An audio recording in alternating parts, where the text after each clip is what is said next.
This is the birth certificate, the Bureau of Vital Statistics certificate of one Dorian Paskowitz, born March 3rd, 1921,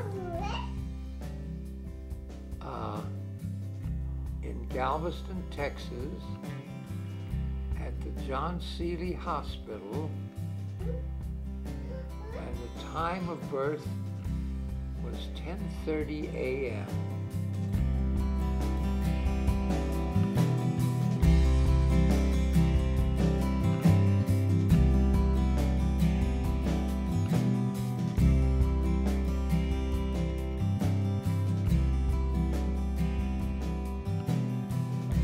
I'm not trying to be cute, I'm not trying to be poetic, I'm just trying to